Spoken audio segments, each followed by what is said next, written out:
저는 서울 변두리에 위치한 아파트 단지에서 살고 있습니다. 이곳은 과거의 논밭이었던 곳이라 그런지 밤이 되면 매우 조용하고 쓸쓸한 분위기가 감돌곤 합니다.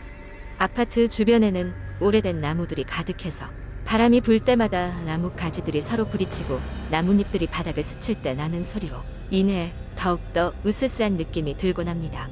어느 날 늦은 밤, 저는 일찍 잠에 들기 위해 침대에 누워 있었습니다. 평소처럼 핸드폰으로 글을 읽다가 새벽 2시가 넘어서야 잠이 들게 되었습니다. 그런데 그날따라 이상하게도 밤새 계속해서 깨다시피 했습니다. 꿈인지 생시인지 모를 환영 같은 장면들이 어렴풋이 눈앞에 스쳐가곤 했습니다. 그중 하나는 매우 생생하게 기억납니다. 저는 분명 제 방 침대에 누워 있었는데 저는 꿈속에서 마치 아파트 단지 밖을 배회하고 있는 듯한 시점으로 장면을 보고 있었습니다.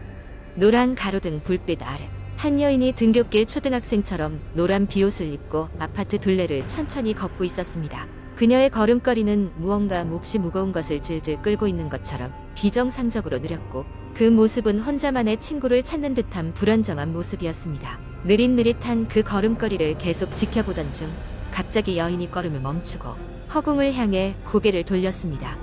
꿈속에서 제시하는 그녀의 얼굴을 자세히 볼 수 없었지만 왜인지 저를 똑바로 바라보고 있다는 느낌이 들었습니다.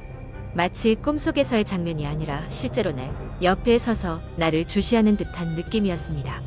깜짝 놀라 깨어나 주변을 둘러보니 방 안은 여전히 어둡고 조용했습니다.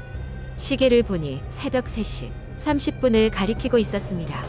속으로 이상한 꿈 때문이라고 스스로를 한심시키려 했지만 마음 한편으로는 그 여인이 계속 신경 쓰였습니다. 다시 잠자리에 들었지만 그날 밤은 제대로 잠을 이루지 못했습니다. 그런데 며칠 뒤 그날의 꿈이 단순한 꿈이 아님을 알게 되는 일이 벌어졌습니다. 아파트 게시판에 붙어있던 한 공지 사항 때문이었습니다.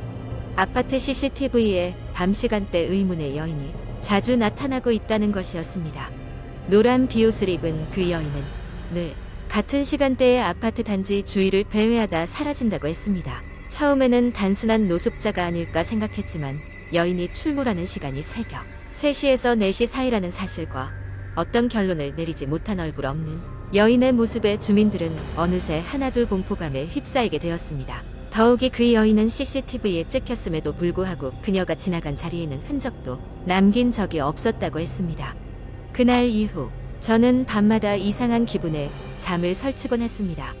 집안 어디선가 미묘하게 들려오는 발자국 소리와 간간히 창문 너머로 들려오는 나지막한 숨소리에 점차 신경이 쓰여왔습니다. 그러던 중 어느 늦은 밤 저는 거실로 나가 물을 마시려고 했습니다. 그 순간 창밖에서 무엇인가 그림자가 휙 지나가는 것을 볼 수 있었습니다. 심장이 두근거렸습니다. 조심스럽게 창문을 열어 밖을 내다본 순간 믿기 힘든 장면을 목격하게 되었습니다. 노란 비옷을 입은 여인이 다시 나타났습니다. 그녀는 이번에도 제 위치를 정확히 알고 있는 것처럼 고개를 들어 저를 똑바로 바라봤습니다. 너무 놀라 뒤로 물러나려던 찰나 그 여인은 문득 사라졌습니다. 마치 그림자가 햇빛을 만나 사라지는 것처럼 흔적도 없이 사라졌습니다. 그날 이후 저는 매번 새로운 날이 밝자마자 잠들 수 있었습니다. 하지만 그 여인이 완전히 사라진 것은 아니었습니다. 아파트 주민들의 이야기를 통해 그녀가 늘 다시 돌아온다는 것을 알았습니다. 사람들이 두려움에 떠는 가장 큰 이유는 그 여인이 가끔씩 집 안으로 들어온 것 같은 느낌이 들곤 한다는 것입니다. 그리 길지 않은 시간이 흐른 지금 저의 삶은 여전히 그 여인의 그림자 속에 있습니다. 저는 매일같이 불안한 꿈속에서 그 여인을 다시 만날까 두려워합니다. 노란 비옷을 입은 그녀가 왜 나타나는지 무엇을 찾고 있는지는 아직 아무도 알지 못합니다. 하지만 분명한 것은 그녀가 단순한 꿈의 일부가 아니라는 것과 그렇게 흔적도 없이 사라지는 것은 절대 평범한 일이 아니라는 것입니다. 그녀는 여전히 이곳을 배회하고 있습니다. 우리가 알지 못하는 이유로 이곳에 머물고 있지만 아무도 그녀의 존재를 깨닫지 못할 뿐입니다. 저는 그저 그녀가 스스로 자신의 길을 돌아갈 그날만을 기다릴 뿐입니다. 두 번째 이야기. 이 이야기는 몇 년 전 내가 대학생이었을 때의 일이다. 한여름 방학 동안 나는 고향 친구들과 여름 휴가를 계획하고 있었다. 우리는 오래전부터 서로 알고 지내던 사이였기에 아무도 반대하지 않고 그 계획에 동참했다. 목적지는 강원도의 한 작은 마을로 정했다. 그곳에는 오래된 별장이 하나 있었는데 친구의 할아버지가 소유하고 있는 것으로 몇 년째 비어있는 상태였다. 출발하는 날 우리는 각자 필요한 짐을 챙긴 뒤 아침 일찍 자동차 2대에 나눠 타고 떠났다. 도착한 마을은 정말 조용하고 평화로웠다.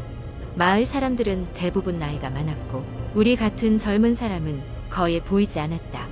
별장에 도착했을 때 우리는 주변의 경치에 감탄했다. 오래된 건물이지만 나름의 멋이 있었고 주변은 나무와 풀로 가득했다. 첫날 밤 우리는 바비큐 파티를 하기로 했다. 저녁 내내 웃고 떠들며 즐거운 시간을 보냈다.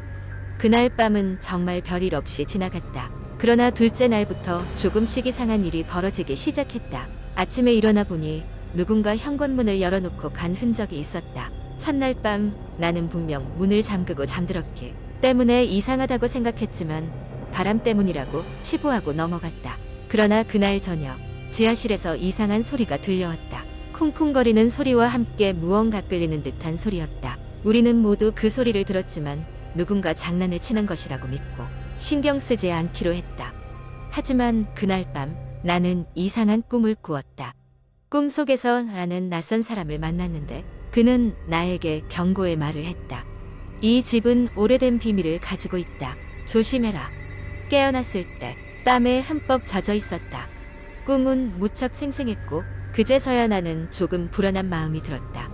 다음 날 아침 친구 중 한 명이 겁에 질린 얼굴로 나를 깨웠다.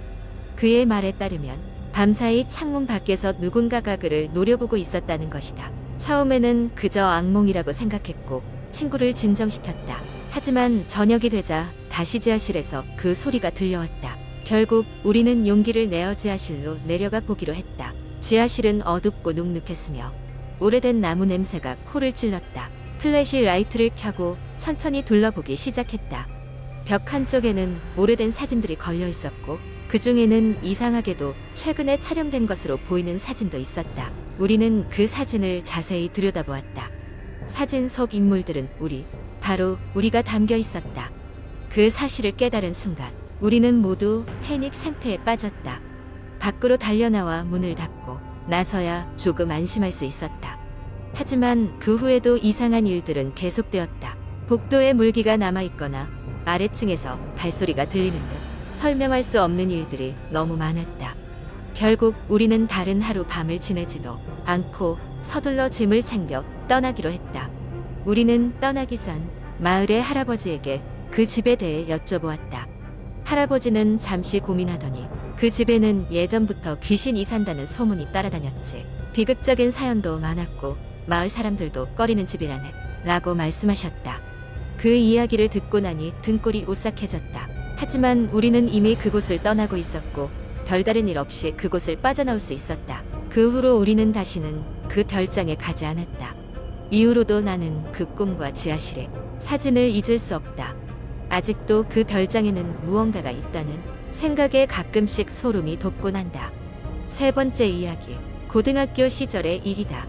나는 서울 외곽에 위치한 조용한 동네에 살고 있었다.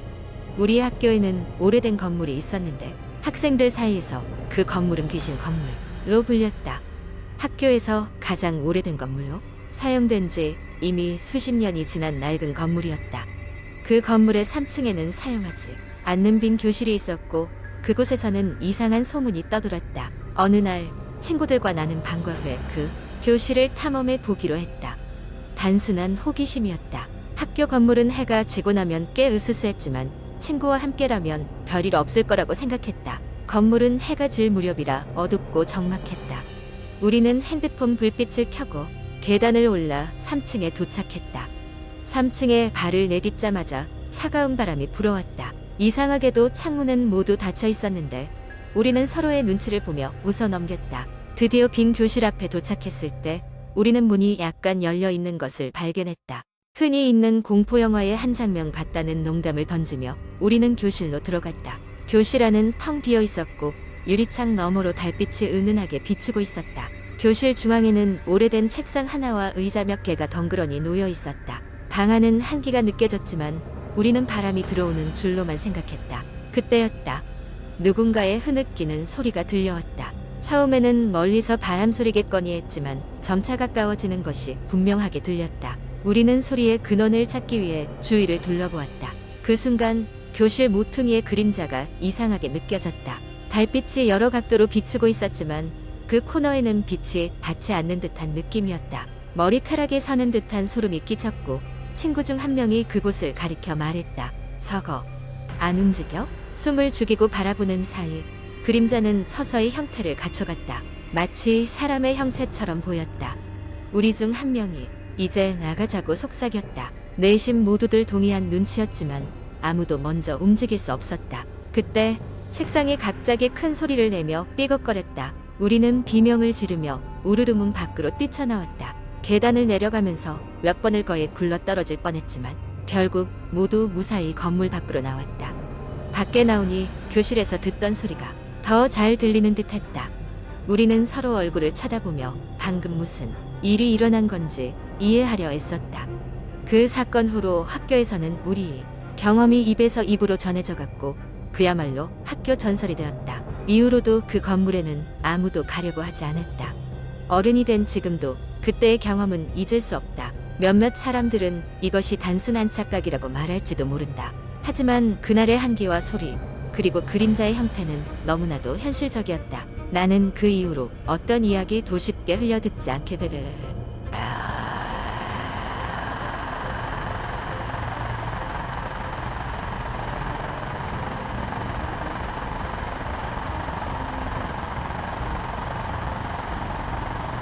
어쩌면 우리가 그날 마주한 것은 우리가 상상조차 할 수 없는 다른 차원의 존재였을지도 모른다.